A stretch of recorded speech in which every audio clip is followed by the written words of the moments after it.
Somtel ayana hayo Somtel Tarurahan sabeeyayo Somtel shirkadda isgaarsiinta casriga ee Somtel oo door weyn ka qaadatay carwada shaqo abuurka Soomaaliland oo ay soo agaasintay wasaaradda shaqo-gelinta arrimaha bulshada iyo qoyska Soomaaliland oo ka qabsoontay magaalada Burco. Shirkadda Somtel oo ahayd shirkadii sida weyn uga dhex muuqanayay carwada ayaa shaacisay shaqaale badan oo gaadhaya 120 oo ay u sameynayaan shaqo abuur iyo shaqo carbin.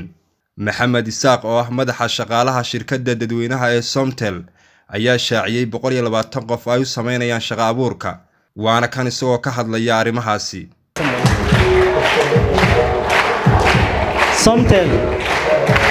Somtel sharaf weyn bay ii tahay maanta inaan halkan soo istaago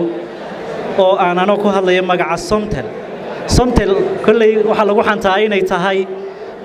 meel laga leeyahay magaalada Burco ama shirkad laga leeyahay magaalada Burco waxa weeyaan ta keentay inay shaqaalaha ugu badan marka laga reebo Hargeysa ay gobolka Togdheer ay joogaan dadka halkan isugu yimid ee u badan waliba dhalinyarta shaqadoonka ee wax badan ka filaya cid ay halkan ugu yimaadeen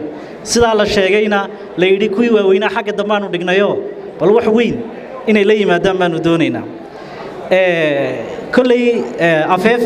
markii hore la yara dhigtay baa jirtay oo ahayd war waqtigii saxda ahaa talow ma yahay xilligan waa xilli dambe oo waxa la galay kwartalkii saddexaad baa imka sii gabagaba ama sanadka dabayaaqadiisii baa lagu jiraa waxa qorshuhu bilaabmaana waxa weeyaan kulley bisha 10aad kulley soo jeedinta wasaaradda hore way nooga aqbashay aad bay ugu mahadsan yihiin kulley Somtel waxay halkan ay ka ballan qaadaysaa dhowr arrimood saddex bay isugu jiraan kow waxa ugu horeeya waxa weeyaan in nalala shaqaysto nalala macaasho jaamacaddii ugu horeysay arrinka nala gashay waxa weeyaan ardaydoodu nala galeen waa jaamacadda Golis ee Hargeysa waxaanu u sameynay ardaydii ayaanu shaqo gelinay waxaanu u sameynay barnaamij la yiraahdo nala macaash oo qofka intaanu lacag yar siino ay la shaqaysanayaan Somtel adeegyadii ay iibinayaan ay ku baranayaan sida wax loo iibiyo loona shaqaysto ay ku baranayaan taatu lamida jaamacadaha dalka oo dhan waxa nooga diyaara inaanu jaamacad kasta 10 qof ama ka dhameeyay ama arday ah inay barnaamijka nagala shaqeeyaan Burco jaamacadaha ku yaala imka halkan waxa ku arkayaa 4 mise 3 saddexdaaba min 10 qof inay nagala soo qayb galaan waa 30ka ugu horeeya kow halkaas waa 30 ma barnaamijka la yiraahdo arday nala macaash 30 qof waxa kale oo halkan aan ku soo jeedinayaa 45 shaqo carbina oo dalka oo dhan ah 45 kaas waxay ka soo apply gareyn karaan Facebook-eega link-ga ku yaala ayuu qofku la soo degayaa ama halkaas uu ka buuxinayaa online haddii halkan jam aad aragtaan just you can go waxaad tagi kartaan Facebook Somtel Facebook-eeda kadibna halka ayaad ka link-gaas aad ka raacaysaan qof kasta oo imaqlaya oo Soomaaliland meel kasta ka jooga wuxuu soo sameyn karaa link-gaas uu ka soo apply gareyn karaa cid kasta way u furan tahay laakiin waxaanu sameynaynaa 10 qof ayaa Burco u gaara ta saddexaad waxa jira barnaamij kale oo la yiraahdo freelancers kuwa aanu doonayno dhalinyartu inay si fiican uga soo qayb galaan kaasi ma xadidna cid kasta oo danaynaysa inay freelancer noqoto qaabka loo shaqeynayo teamkayga waa kuwa halka fadhiya way idin soo dhaweynayaan way idin furayaan waanad la shaqeysanaysaan 17% ayaad helaysaan waxaad shaqeysaan taasina waxa weeyaan mid kale oo meesha taala 100 qof iyo in ka badan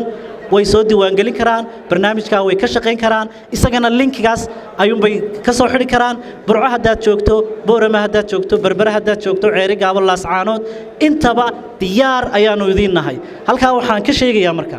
in ka badan 120 fursadood oo taasoo kala inaanu halkan ka soo ku ballan qaadayno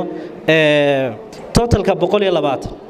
geesta kale dhalinyaradii shaqadoonka ahaa ee maanta fursadda loo sameeyay ayaa u mahadnaqay shirkadda Somtel iyagoo sheegay inay rajeynayaan inay ka mid noqdaan dhalinyarada maanta loo sameynayo shaqo abuurka iyo shaqo carbinta. halkan waxaan garanaysaayay ka soo qayb galay barnaamijka shaqo abuurka ee ay qabatay wasaaradda shaqagelinta iyo arrimaha bulshada.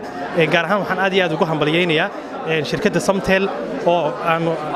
ka rajaynayno inay fursadahaasi insha Allah dhalinyarada siinayso. sidoo kale si ay barnaamijka ay uga dhex muuqato ayaanu garanaysaayay ku hambaliyeynaynaa iyo si ay barnaamijyada noocan oo kale ay uga dhex muuqato insha Allah waxaan rajaynaynaa inaanu shaqaalaha ka mid noqono haddii Ilaahay ka dhigo. maadaama aanu xaraysanay waxaanu ka rajaynaynaa waan aad iyo aad uga rajaynaynaa inaanu shaqaalaha ka mid noqono insha Allah biidnillah. waanu mahad celinaynaa maamulka sare iyo shaqaalaha shirkadda Somtel waxaanu leenahay jiro joog. waxaan u hambaliyeynayaa shirkadda Somtel iyo maamulkeeda. waxaan ka mid ahay shaqaalayaashii gudbiyey CV-ga inay shaqo helaan. insha Allah waxaan rajaynayaa inaan ku guulaysto shaqada ama nasiibkaygu wanaagsanaado. Cabdirashiid Timir,